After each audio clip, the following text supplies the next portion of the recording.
fight. Still dream about you at night. Still check my phone every minute. Even when I know I be smelling pain. Text to say goodnight. When not alright. I still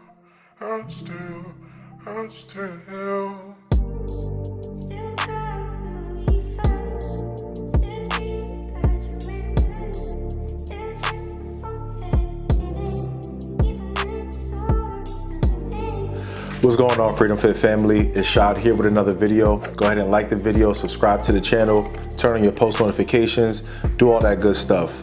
And today, the question on the floor is, are you married or are you deceived, right? So you might say, nah, I mean, let me just check my file cabinet, look at my document, the contract I have. I'm good. I'm locked in, signed, sealed, delivered. There's no issues. Or on another hand, you might say, well, I'm not married, but I do have my person. We've been together 5 years, 10 years, 3 years, who knows how long. And hey, we're committed to one another, or even through the ups and downs, at least we stay with one another. So, I have my person. So if you happen to be in either party, this message is relevant to you. And we're going to break this down in a very practical way, right? So the first thing I want to say is I'm not really sure who made up the term boyfriend, girlfriend, significant other. I'm talking to this person. I don't really know who made those things up. But what I can tell you is that if you go into this book right here, simply, the Holy Bible, right? You go into this book. It might behoove you to realize that you don't see the word boyfriend, girlfriend, or any of those common modern day terms that we use. All you will see is husband and wife, right? And the truth of the matter is, once you become one flesh with someone, you are at least participating or operating in what is defined as marriage. But marriage doesn't only entail sex. That's not the single thing that makes you married. Why? Because there's such thing as fornication, right? Spiritually, we can be fornicators. We can be committing whoredoms, as the Most High would call it, where we're not married to him in our deeds. We're not married to him in the way that we live. We're not married to him in our perspective, our mindset, our intentions, right? Our priorities. We're not married there, right? You could be married to Baal. You could be married to the wicked way of doing things, even though culture told you it's cool, so you think you're good, and I'm a quote unquote good person. But as I've said before, there's no such thing as a good person, meaning they're just nice to other people, or I like being around them. That doesn't make someone a good person. It's about right or wrong, hence the word righteous, right? So in the same token, if you go to maybe a courthouse, or you go to a place and you have, someone pronounce you now as man and wife, though you likely was probably doing stuff with that man or wife prior to going to that place, that doesn't make you married either. We have to go back to what the inventor of marriage defined it as, right? So if you go to Genesis chapter 1, God tells humankind to be fruitful and to multiply, right? And throughout the Bible, God gives other instructions for marriage, which would define each individual's role and how you would function in those roles for it to be a marriage, right? How the husband and wife operates. Now, the thing is that when we remove the purpose of marriage from marriage and only focus on the pleasure aspect of sexual intercourse, at that point, we can start making all different perversions. That's where you have, I gotta be very careful about what I say, but you guys can imagine, where I'm going with this, different types of lifestyles, different types of choices from one spectrum all the way to another, right? There's different movements that advocate for these things, and there's some things that are just obscene that would be seen as crimes that would be a form of sexual pleasure. We have different devices that you can look at and satisfy yourself with, right? So all these perversions, right? They only come from when you remove the purpose element out of marriage and you only keep the pleasurable part, right? So the Most High says to be fruitful and multiply. Well, to multiply, you'd have to have intercourse. So we know that that's at least one part of the formula. But what is fruitful, right? Fruitful means to produce things for the Most High's kingdom. That's why what God, I have to emphasize that, brings together, no man can separate, because they will be fruitful and they will make a fruitful covenant, a covenant that is going to glorify the Most High, that's going to bring more fruit and good deeds into the earth, right? And that can start and likely would start with each individual revering and living for the Most High in their own lives as individuals and being 100% 10 toes down in for the Most High, right? Because we just spoke about spiritual adultery, right? So in the spirit, you're married to the Most High. You're one with the Most High. And now when you come together and you two make a covenant, it's under the same God. It's in the name of that God. And that God, the biblical God, is the one who invented marriage. So if I tell you the way to make apple pie, right, is to take apples, the crust, the cinnamon, right? I'm gonna stop right there because I don't know how to make apple pie from scratch. I mean, if you do, my hat goes off to you. But with those three ingredients, right, that's apple pie, right?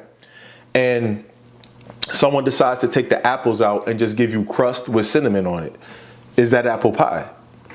The rhetorical answer is no, because you don't have all ingredients for the formula to produce the thing you're looking for, right? So the same with marriage. If there's no fruit in it, which means producing good works for the Most High, the biblical God, well, then you've missed an ingredient from the marriage. Now, you can multiply and have intercourse all you want, but at the end of the day, that will be considered fornication, because what is that union in the name of? What works are being produced from that union, right? They will be ones or works of the world, right? So therefore, that's not aligned with what the inventor of marriage said it is.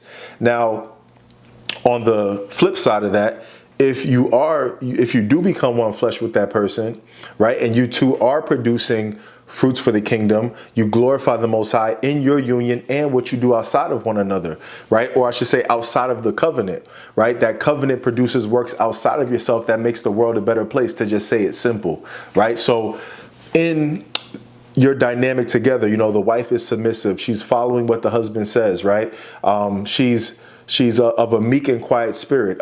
She is his help meet, right? Meaning a help that's fit for him, as the Bible explains.